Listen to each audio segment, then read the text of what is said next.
Kifo cha mwanablogu na mhariri wa mitandaoni Albert Ojwang kimezua mshtuko mkubwa na ghadhabu miongoni mwa Wakenya na jamii ya kimataifa.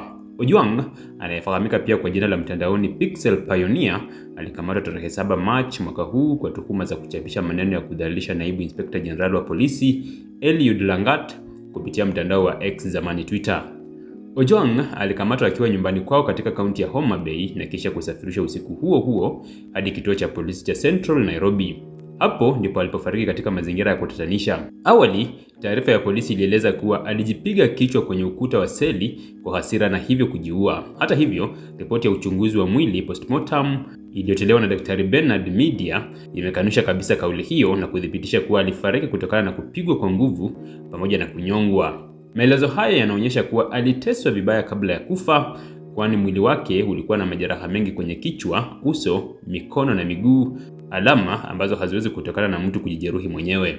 Taarifa za rafiki yake wa karibu zinasema kuwa baada ya kukamatwa walifuatilia kwa bidii taarifa zake katika vituo vya polisi, lakini walinyimwa maelezo kamili. Walipoelekea Central Police Station hawakupewa hata nambari ya OB. Ilipofika asubuhi ya siku iliyofuata, walielezewa kuwa Ojwang alifariki dunia. Kutojulikana kwa taarifa rasmi kwa familia na ukimya wa polisi ulionekana kama ishara ya kuficha ukweli. Baada ya kuibuka kwa matokeo ya uchunguzi wa kimatibabu, hasira za wananchi ziliibuka. Hali ya taharuki imetanda katika jiji kuu la Nairobi CBD baada ya mamia ya waandamanaji kujitokeza katikati ya jiji hilo wakimshinikiza naibu inspector general wa polisi DIG Eliud Langat kujiuzuru mara moja na kujisalimisha kwa polisi kufuatia mauaji ya Albert Ojwang.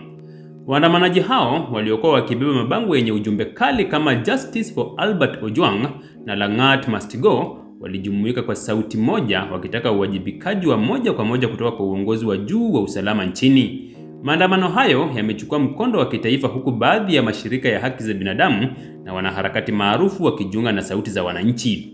Kwa mujibu wa taarifa zilizosambaa mitandaoni na mashuhuda waliokuwepo, kifo cha Albert Ojwang kinahusishwa na kile kinachoelezwa kuwa ni unyanyasaji wa polisi na matumizi ya nguvu kupita kiasi.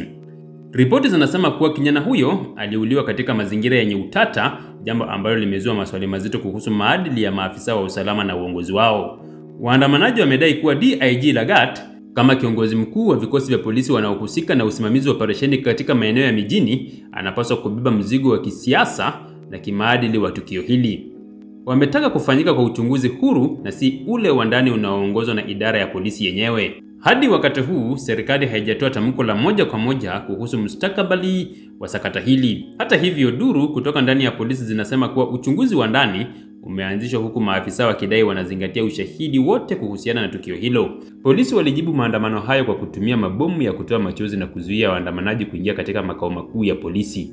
Mashirika ya kutetea haki za binadamu kama Amnesty International Kenya pamoja na wanasiasa kama Raila Odinga wamelaani tukio hilo, wakilitaja kuwa ni kielelezo cha ukatili wa polisi unaokithiri nchini. Wakati huu, mamlaka ya uangalizi wa polisi huru IPOA imechukua jukumu la kuchunguza tukio hilo. Maafisa 5 wa polisi waliokuwa zamu usiku huo wameondolewa kazini ili kuruhusu uchunguzi wa kina. Inspector General wa polisi Douglas Kanja amekiri kuwa kuna makosa yaliyofanyika na kuomba msamaha kwa familia ya Ojwang. Aidha, Rais William Ruto naye ameeleza msikitiko wake, akiahidi kuwa haki itatendeka na hakuna atakayelindwa iwapo atapatikana na hatia.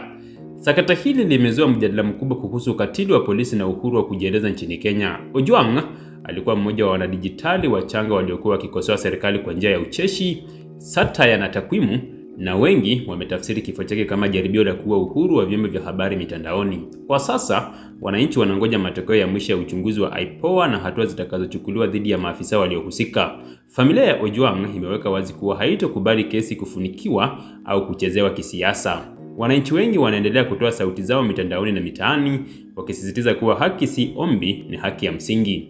Kifo cha Albert Ojwang kimetoa picha mbaya ya mfumo wa usalama nchini Kenya na kusababisha shinikizo kubwa kwa serikali kuhakikisha kuna mabadiliko makubwa katika nidhamu ya maafisa wa polisi. Hii ni kesi ambayo historia haitasahau kwa urahisi.